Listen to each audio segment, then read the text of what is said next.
Thank you, the organizing committee, and good morning, all of you. So here I'll be discussing, I think from yesterday onwards we have seen many lectures. Those are focusing on non-communicable diseases, their trends, and the growing burden in all over the world and in India.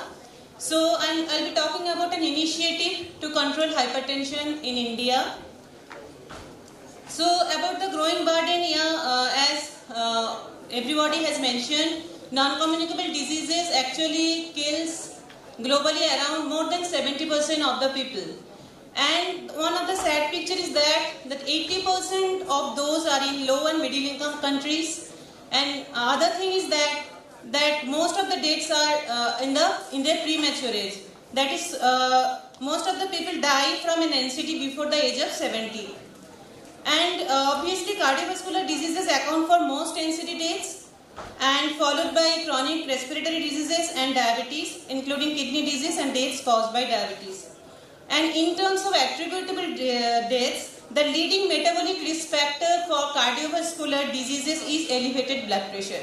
So this initiative has its role in controlling hypertension. Here in this slide you can see that if you combine all the deaths caused by infectious diseases all together, and still the death due to an elevated blood pressure is higher. So the learning from this side is that the single most important risk factor or world's leading killer in nowadays is hypertension or an elevated blood pressure. So where India stands, in India the mean blood pressure, according to the National Health and Family Survey, NFHS 5 data, the mean BP, 1 in 4 Indians are having their blood pressure raised. Means around 22 to 25% is the prevalence. But in some states the prevalence is higher. Punjab prevalence is somewhere around 35%. In some of the segments it is near about 40 to 45%. So we can say 1 in 2 persons is 1 in 2 are hypertensive or an elevated blood pressure. So prevalence is the one cause, and another is the present scenario, that is the awareness, treatment and control. I think this has been discussed many times yesterday also, that the situation is not in India but globally, that among 100 hypertensive patients, somewhere around 1/3 of them are aware that they are having hypertension. Means largely they are not aware that they are having an elevated blood pressure, and those who are aware, only 15 to 60% are taking their treatment. Most of them are not taking treatment at all. There are many factors behind that, and at the field level, being an implementer, we have seen many factors, many hurdles, many issues. But only 15 to 16% are taking treatment, and out of them only 10 to 12% are under control. Here also it is not due to the treatment is inadequate, or it's not due to the drug effect. It is also there are many factors behind this which actually plays as a hurdles here. So what is the India's action plan or national action plan with respect to CVD? The national action plan includes specific targets to achieve by 2025, which is 25% relative reduction in overall mortality from CVD, 30% relative reduction in mean population intake of salt and sodium, and 25% relative reduction in prevalence of raised BP. Focus on achievement of these goals within the existing healthcare system, and by seeing this target, Government of India set up an ambitious target of putting 75 million individuals with hypertension and diabetes on a standard treatment protocol by 2025. We can say it is a 75-25 initiative, and we all are working towards achieving this target. So what is the roadmap?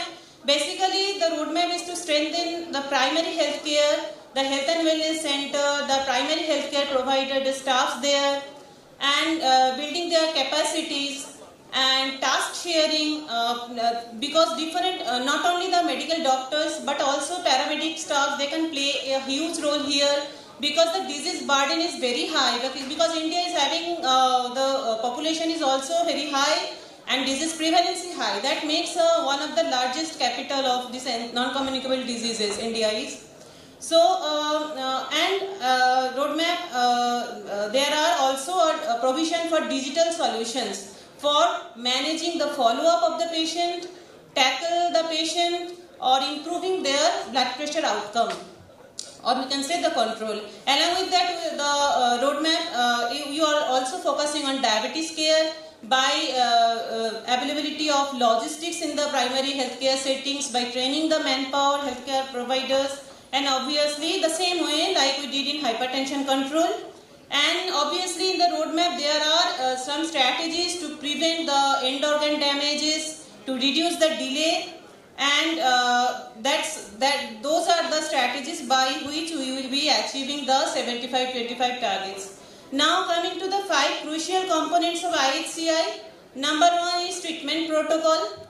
Earlier I think many speakers has discussed that we in the field to control hypertension we need a very simplified, easy to understandable and easy to implementable treatment protocol.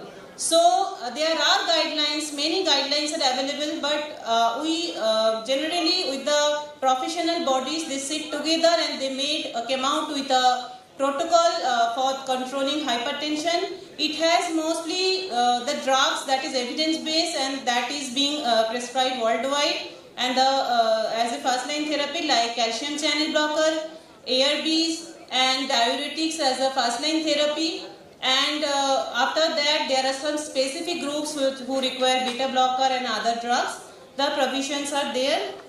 Medicine supply for continuing any program, or we can say that medicine is the backbone of any program.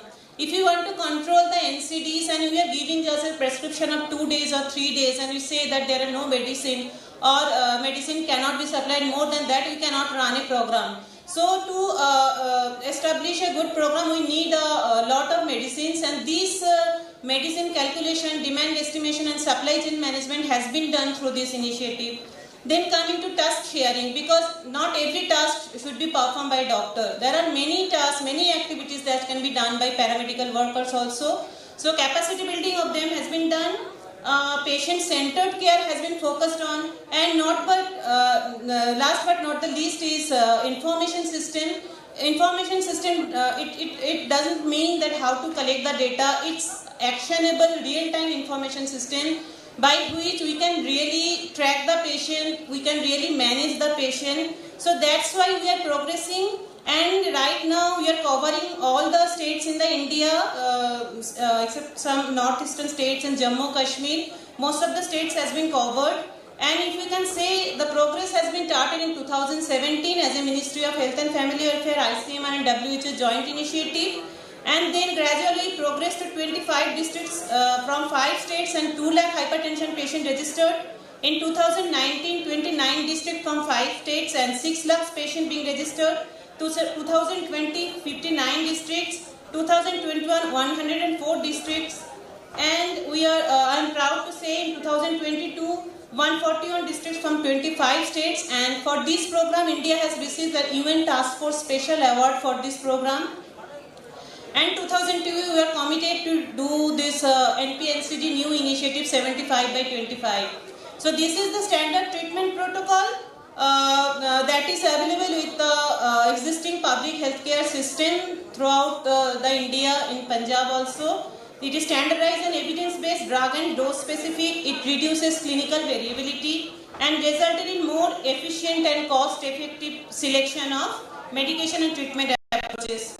Then drug supply strengthening, we are having a tool, we have designed a tool to calculate the drug, to forecast the drug, how much of medicine a healthcare center will be needing. If a healthcare center is catering 200 patients, so how much medication of different type of medication will be needed by that healthcare center by the next 3 months or 6 months. So this tool is very much helpful in forecasting of drugs.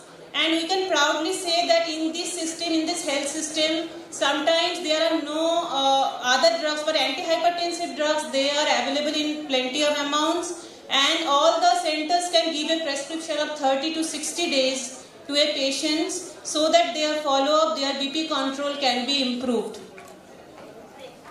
So team-based care. There are many things to be done in NCD management, that is patient registration, BP measurement or other diagnostics, that's the blood sugar checkup, everything, clinical examination, documentation and counseling, drug dispensing, and for that specific team's capacity was built up. And we have built a total capacity of physicians and medical officer, kind of 8 to 10,000 medical officers capacity building has been done. 11,000 staff nurse capacity building, pharmacist around 4,400, and mid-level health workers, CHOs, ANM. We have built the capacity of around 20,000 of ANM and ASHA workers and CHOs in the ground. So Punjab, where do we stand? In Punjab, Bathinda was one of the fortunate districts. The whole program was started in Bathinda long back in 2017, and gradually we have expanded. And the phase 1 districts were Pathankot, Gurdaspur, Hoshiarpur, Bathinda and Mansa. Then phase 2 we have added Amritsar, Jalandhar, Barnala, Ropar and Fatehgarh Sahib. And phase 3 Kapurthala, Tarantaran, Ludhiana, Sangrur and Malerkotla. So in Punjab update we can say in our state we have an estimated 34 to 35 lakhs hypertensive based on the surveys and all other data. We have put around 3.5 lakhs patient on treatment. So we have a long way to go, and in the next 2 years we have to work with all of you, maybe all of the big institutions, medical colleges, private providers, all the industries to achieve these ambitious targets. So what the projects have achieved, that's why it has been awarded as an Event Task Force Award. That is improved protocol drugs availability increased up to HWCs. So at the ground level we have all the antihypertensive hypertensive patients who are being registered at the grassroots level. They are getting at least 30 days of medicine. So there is no shortage. Multifold increase in the procurement volume to meet growing patient needs. And in the upcoming days, we are hoping that we will get some combination medicine also that will improve the patient's compliance. And prescription for 30 days and longer. Even there are patients who are getting 3 months prescription free of cost. That is one of the achievement of the project, and this is the award. And coming to the private sector involvement, it accounts for, as the data says, 70% of outpatient care in India. So we are still covering the public health sectors, but we need to expand it to the more across the states, across the districts, across the industries, and there are scopes and opportunities so that we can involve all of the healthcare workers in their different capacities. And so there are scopes and opportunities, awareness generation activities. There are huge opportunity to improve the awareness of the patient. Nowadays you see a lot of awareness has been, or awareness generation activities is being done by different medias. So lot more have to be done in this field. Engaging medical colleges and big institutions, like in Bathinda we are having AIIMS, we are having Adesh institutes and other.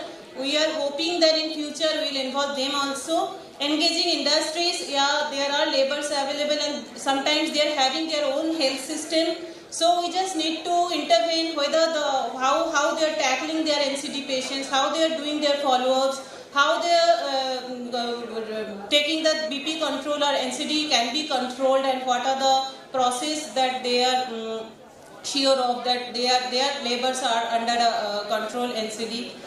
Controlling unorganized private sectors, that is, we see the Indian health system is largely dominated by local pharmaceuticals, local pharmacy shops and unqualified doctors. So we have to take a control over them, because in field we have seen a lot of prescriptions, a lot of people are dependent on them. Sometimes their prescription, they are prescribing the drugs that are not evidence based or that was not appropriate. So we have to take care of that, and involving private physicians. So this is the IHCI resources, you can check in the websites, and so that's all. Thank you very much.